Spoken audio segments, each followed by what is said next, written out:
वाक्य।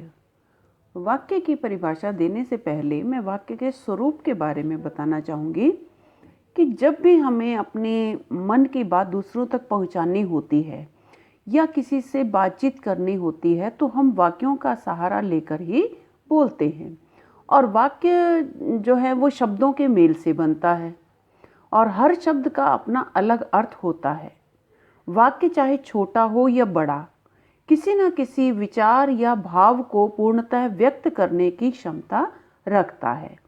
तो कह सकते हैं कि भावों और विचारों को प्रकट करने वाले शब्दों के व्यवस्थित समूह को वाक्य कहते हैं। अर्थात शब्दों के मेल से, यानी जैसे वर्णों के मेल से शब्द बनते हैं तो उसी तरह शब्दों के मेल से वाक्य बनते हैं। अब जैसे हम बात करते हैं कि मैंने एक बात लिया कि व्यवस्थित समूह को वाक्य कहते हैं। अब जैसे मैंने एक उदाहरण लिया सफ़ेद जूते, तो ये वाक्य क्या है, अपने आप में अपूर्ण है। इसको हम पूरा वाक्य नहीं कह सकते क्योंकि यहाँ किसी ऐसे संदेश का पता नहीं चल रहा है जिसे वक्ता जो है वो बताना चाहता है।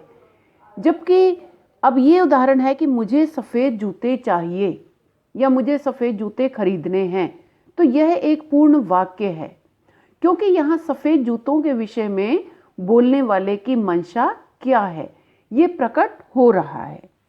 अब बात करते हैं वाक्य के अंगों की। तो वाक्य के दो अंग हैं, उद्देश्य और विधेय।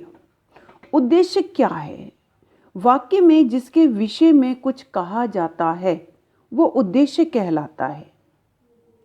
विधेय क्या है? उद्देश्य के बारे में जो कुछ भी कहा जाए वो विधेय कहलाता है। जैसे उद्देश्य यानी उद्देश्यकर्ता को भी कहते हैं। जैसे एक उदाहरण है कि हाथी सड़क पर जा रहा है। अब इसमें से हमने उद्देश्य और विधेय को अलग करना है। तो उद्देश्य क्या है? उद्देश्य है हाथी, क्योंकि वाक्य में जिसके विषय में कुछ कहा जाए, तो यहाँ किसके विषय में कहा जा रहा है? हाथी के विषय में कहा जा रहा है कि वो सड़क पर जा रहा है। तो हाथी क्या हुआ? हाथी यहाँ पर उद्देश्य हुआ। और हाथी के विषय में यानी उद्देश्यकर्ता के विषय में जो कुछ कहा जाए वो विधेय है। अब यहाँ हाथी के विषय में जो कुछ भी कहा जा रहा है वो विधेय है। तो हाथी क्या है? उद्देश्य है, और सड़क पर जा रहा है ये विधेय है। अब बात करते हैं वाक्य के प्रकार की। वाक्य को दो आधारों पर विभाजित किया गया है। पहला है रचना के आधार पर और दूसरा है अर्थ के आधार पर। पहले बात करते हैं रचना के आधार पर वाक्यों के प्रकार। तो संरचना के आधार पर वाक्यों को तीन भागों में बांटा गया है, सरल वाक्य, मिश्रित वाक्य और तीसरा है संयुक्त वाक्य। सरल वाक्य क्या है? सरल वाक्य हैं जिन वाक्यों में एक ही उद्देश्य और एक ही विधेय होता है। उद्देश्य यानी कर्ता और विधेय का मतलब क्रिया। तो जिन वाक्यों में एक ही विधेय होता है, हालांकि उद्देश्य जो है यानी कर्ता जो है वो कभी कभी एक से ज़्यादा भी हो सकती है। अब जैसे बात करते हैं सीता खेल रही है। अब यहाँ पर हमने इसमें उद्देश्य जो है वो एक है सीता, और खेल रही है विधेय है। लेकिन इसमें क्या है, उद्देश्य कभी कभी एक से ज़्यादा भी हो सकते हैं, लेकिन विधेय यानी क्रिया जो है वो एक ही रहेगी। यहाँ उदाहरण था सीता खेल रही है, एक ही उद्देश्य है। लेकिन यहाँ दूसरा उदाहरण है कि रमा और सीता खेल रही हैं। तो यहाँ उद्देश्य एक से ज़्यादा हो गए, रमा और सीता, लेकिन उनका विधेय, उनकी क्रिया जो है वो दोनों की एक ही है। तीसरा है मोहन बाजार जा रहा है। तो मोहन क्या है? मोहन उद्देश्य है और बाजार जा रहा है क्या है? ये विधेय है। तो एक ही उद्देश्य और एक ही विधेय जहाँ पर होते हैं वहाँ सरल वाक्य होता है। यानी उद्देश्य कभी कभी एक से ज़्यादा भी हो सकते हैं, जैसे यहाँ रमा और सीता, लेकिन क्रिया एक ही होगी। अब दूसरी बात करते हैं मिश्र वाक्य की।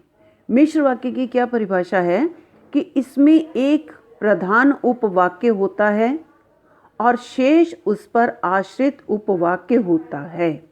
अब ये पहले बताओ उपवाक्य क्या है। जैसे एक उदाहरण मैं लेती हूँ कि मैं उस लड़की से मिला, ये एक वाक्य है। जिसकी किताब खो गई थी, ये दूसरा वाक्य है। अब इन दोनों को मिलाकर एक वाक्य बन गया कि मैं उस लड़की से मिला जिसकी किताब खो गई थी। ये एक वाक्य बन गया। लेकिन इस एक वाक्य के बीच में दो वाक्य हैं छोटे छोटे, तो छोटे छोटे वाक्य जो हैं ये उपवाक्य कहलाते हैं। मैं उस लड़की से मिला, ये एक उपवाक्य है। जिसकी किताब खो गई थी, ये भी उपवाक्य है। लेकिन दोनों को मिलाकर क्या बन गया? एक वाक्य बन गया। तो मिश्रित वाक्य क्या है? इसमें एक प्रधान उपवाक्य होता है और शेष उस पर आश्रित उपवाक्य होता है। अब जैसे मैं उस लड़की से मिला जिसकी किताब खो गई थी। देखो, मैं उस लड़की से मिला, ये वाक्य अपने आप में अपूर्ण है, ये पूरा नहीं है। किस लड़की से मिला? जब तक इसका जवाब नहीं होगा, यानी ये वाक्य इस पर आश्रित है। ये आश्रित उपवाक्य है जिससे ये वाक्य जो है वो पूरा होगा।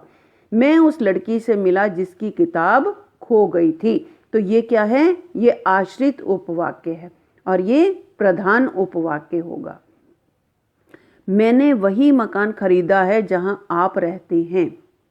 मैंने वही मकान खरीदा है। अब ये वाक्य पढ़ने में भी बड़ा अपूर्ण सा लग रहा है कि मैंने वही मकान खरीदा है। कौन सा?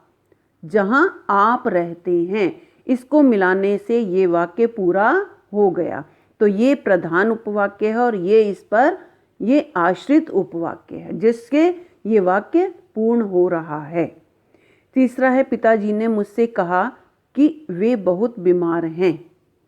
पिताजी ने मुझसे कहा, वाक्य अपूर्ण है। क्या कहा? जब तक इसके साथ हम ये वाक्य नहीं जोड़ेंगे, ये वाक्य अपूर्ण है। तो ये क्या हुआ? ये वाक्य इस पर आश्रित हुआ कि वे बहुत बीमार हैं। अब सबसे बड़ी बात क्या है कि आश्रित उपवाक्य की जो पहचान है वो हम कैसे कर सकते हैं कि ये प्रधान उपवाक्य है और ये आश्रित उपवाक्य है। इसकी सबसे बड़ी पहचान क्या है कि जो मिश्र वाक्य होते हैं मिश्र वाक्यों में जो मिश्र वाक्य के जो आश्रित उपवाक्य होते हैं, जब ये इन वाक्यों के बीच पहले जिसकी, जहाँ, की, यानी ये जो योजक शब्द जिसको बोलते हैं ना, कि, जो, जहाँ, जब, तब, जिसका, तो, क्योंकि आदि, अगर ये शब्द जो हैं वाक्य से पहले आते हैं तो वो आश्रित उपवाक्य कहलाते हैं। अब यहाँ पर क्या है कि जो मेहनत करता है वह अवश्य सफल होता है। अब यहाँ पर देखो, ये जो शब्द पहले आ गया, जो मेहनत करता है वह अवश्य सफल होता, यानी कि जो मेहनत करता है, इसको मान के चलो कि ये क्या है? ये आश्रित उपवाक्य हुआ और वह अवश्य सफल होता है, ये प्रधान उपवाक्य हुआ। अब इसको हम दूसरे तरीके से भी ले सकते हैं कि वह अवश्य सफल होता है जो मेहनत करता है। तो यहाँ जो शब्द इधर भी आ जाएगा और इधर भी आ जाएगा। तो इसमें कि, जो, जहाँ, जब, तब, जिसका, तो, क्योंकि, ये जो शब्द हैं जो वाक्यों को जोड़ रहे हैं, दो उपवाक्यों को जोड़ रहे हैं। पिताजी ने मुझसे कहा कि वे बहुत बीमार हैं। अब ये कि ने दोनों वाक्यों को क्या कर दिया? जोड़ दिया। दोनों उपवाक्यों को जोड़कर एक वाक्य बना दिया। तो ये कि से जुड़ने वाला जो बनने वाला जो उपवाक्य है वो आश्रित उपवाक्य कहलाता है। अगला है कि आश्रित जो उपवाक्य होता है उससे पूर्व किसी योजक का प्रयोग अवश्य होता है। ये योजक शब्द हैं, ये वाले।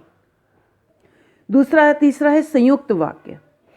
संयुक्त वाक्य की क्या पहचान है कि जिन वाक्यों में दो या दो से अधिक स्वतंत्र उपवाक्य होते हैं और योजक शब्दों से जुड़े होते हैं वो संयुक्त वाक्य कहलाते हैं। मतलब इसमें सभी स्वतंत्र होते हैं। संयुक्त वाक्य की सबसे बड़ी पहचान है कि ये वाक्य अपने आप में सारे वाक्य पूर्ण होते हैं और स्वतंत्र होते हैं। अब इसमें भी योजक शब्द या जिसको समुच्चय बोधक हम अव्यय भी कहते हैं, जैसे और, तथा, किंतु, परंतु, या, इसलिए, अतः, एवं, मगर, वरना आदि, ये सब क्या हैं? ये समुच्चय बोधक अव्यय हैं, ये योजक शब्द हैं जो दो वाक्यों को जोड़ने का काम करते हैं। जैसे वह सुबह गया, शाम को वापस आ गया। वह सुबह गया, शाम को वापस आ गए, ये दो स्वतंत्र वाक्य हैं। वह सुबह गया वाक्य अपने आप में पूर्ण है, शाम को वापस आ गया वाक्य अपने आप में स्वतंत्र है, लेकिन इन वाक्यों को जोड़ने में और शब्द का प्रयोग हुआ। तो ये और शब्द क्या है? ये योजक शब्द है, या इसको हम समुच्चय बोधक शब्द भी कह सकते हैं। समुच्चय बोधक का मतलब होता है दो वाक्यों को जोड़ने वाला जो शब्द है। अब यहाँ पर जोड़ने का काम किसने किया? और शब्द ने किया। अब अगला है, मैंने उसे बहुत समझाया परंतु वह नहीं माना। मैंने उसे बहुत समझाया, ये अपने आप में स्वतंत्र है। वो नहीं माना, ये भी अपने आप में स्वतंत्र है, लेकिन इन दोनों को जोड़ने का काम किसने किया? इस परंतु शब्द ने किया। तो इन दोनों को मिलाकर क्या बन गया? ये एक वाक्य बन गया। मैंने उसे बहुत समझाया परंतु वह नहीं माना। अगला वाक्य है, मोहन दिल्ली जाएगा और शीला यहीं रहेगी। दो वाक्य हैं, दोनों अपने आप में स्वतंत्र है, कोई किसी पर डिपेंड नहीं कर रहा। तो अब इसको इन दोनों को जोड़ने का काम किसने किया? दोनों को मिलाकर एक वाक्य बन गया और शब्द से।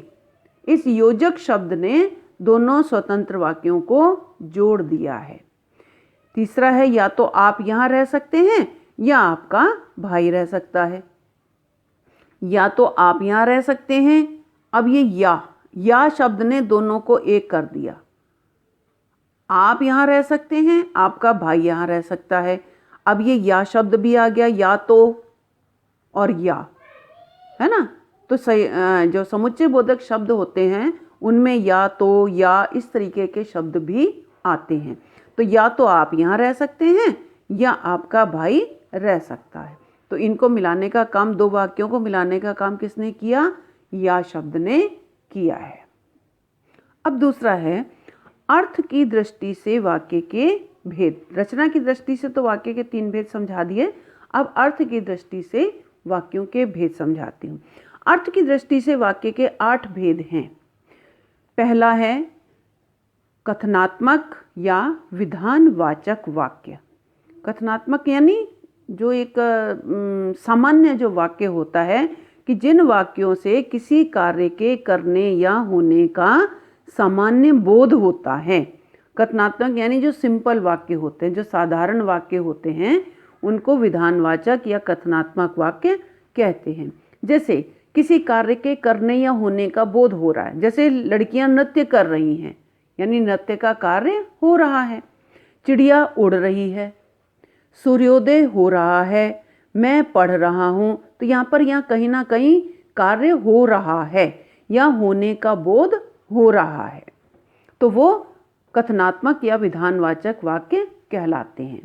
दूसरा है निषेधवाचक वाक्य। निषेधवाचक यानी जिन वाक्यों में कार्य के न होने का बोध, निषेध यानी नहीं, इनमें कार्य के नहीं होने का बोध होता है। जैसे आज बाजार नहीं खुलेंगे, नहीं का मतलब निषेध हो गया कि बाजार आज नहीं खुलेंगे। वह खाना नहीं खाएगा, तो इन वाक्यों में कार्य के ना होने का बोध हो रहा है कि कार्य नहीं होगा। आप इधर ना बैठें, नहीं का हो गया ना। अगला है प्रश्नवाचक वाक्य। जिन वाक्यों से किसी भी प्रकार के प्रश्न पूछने का बोध होता है। प्रश्न यानी हम किसी भी तरह का प्रश्न किसी से पूछ सकते हैं। जैसे तुम्हारा नाम क्या है, क्या आप यहाँ आओगे, तो ये प्रश्नवाचक वाक्य कहलाते हैं। अगला है आज्ञावाचक वाक्य। आज्ञावाचक वाक्य कौन से हैं कि जिन वाक्यों में आज्ञा, निर्देश, प्रार्थना, अनुमति आदि का बोध होता है। यानी जहाँ पर कहीं पर आज्ञा दी जाती है, ऑर्डर दिया जाता है, निर्देश दिया जाता है या प्रार्थना की जाती है, तो वो आज्ञावाचक वाक्य कहलाते हैं। जैसे शाम तक जरूर आ जाना। अब यहाँ पर क्या है, कहा जा रहा है कि शाम तक जरूर आ जाना, चाहे इसको निर्देश कह दो या आज्ञा दे दो, कह दो। दूसरा है मेहरबानी करके आप बाहर बैठिए। यहाँ पर आज्ञा का बोध हो रहा है ना, तो ये आज्ञावाचक वाक्य हैं कि मेहरबानी करके आप बाहर बैठिए। तीसरा है कृपया ये काम कर देना। यहाँ विनय की जा रही है, प्रार्थना की जा रही है, कृपया यह काम कर देना। तो जहाँ पर हम इस तरीके के शब्दों का प्रयोग करते हैं, प्लीज़, कृपया, है ना, रिक्वेस्ट करते हैं, तो वो आज्ञावाचक वाक्यों में आते हैं। अगला है संदेहवाचक वाक्य। संदेहवाचक वाक्य कौन से? जिन वाक्यों में किसी कार्य के होने का संदेह का बोध होता है। जैसे संभावना प्रकट होती है, संदेह होता है, शायद आज वर्षा होगी, मतलब ये पता नहीं कि होगी कि नहीं होगी। तो यहाँ पर शायद से क्या हो गया कि संदेह का बोध हो रहा है कि पता नहीं वर्षा होगी या नहीं। जैसे हम कहेंगे कि आज वर्षा होगी, इसका मतलब कंफर्म है कि होगी, लेकिन यहाँ शायद लगने से संदेह उत्पन्न हो गया। हो सकता है कल मेरा खिलौना आ जाए, संभावना नहीं आने की, हो सकता है। यहाँ संदेह प्रकट किया जा रहा है कि ये खिलौना आ भी सकता है और नहीं भी आ सकता। आज शायद स्कूल की वैन नहीं आए। आज शायद ने क्या कर दिया? यहाँ पर संदेह पैदा कर दिया कि पता नहीं स्कूल की वैन आएगी कि नहीं आएगी, काम होगा या नहीं होगा। अगला है संकेतवाचक वाक्य। संकेतवाचक वाक्य कौन से हैं? कि इन वाक्यों में एक क्रिया के दूसरी क्रिया पर निर्भर होने का बोध होता है। जैसे एक क्रिया दूसरी क्रिया पर निर्भर होती है, जैसे तुम आओगे तो मुझे खुशी होगी, यानी संकेत कर रहा है कि अगर तुम आओगे तो मुझको खुशी होगी। यानी एक क्रिया दूसरी क्रिया पर निर्भर हो रही है। तुम आओगे, आना क्रिया है, मुझे खुशी होगी, खुशी होना क्या है?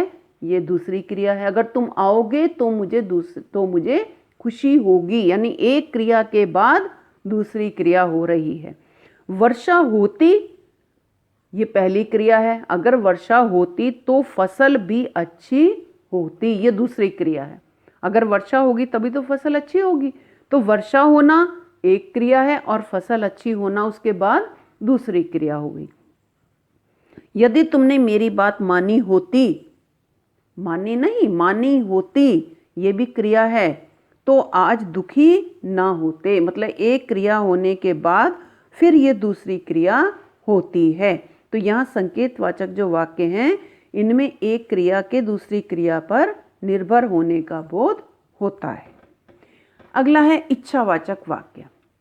इच्छावाचक वाक्य कौन से हैं? कि इन वाक्यों में इच्छा या शुभ कामना आदि का बोध होता है। जैसे ईश्वर तुम्हें खुश रखे।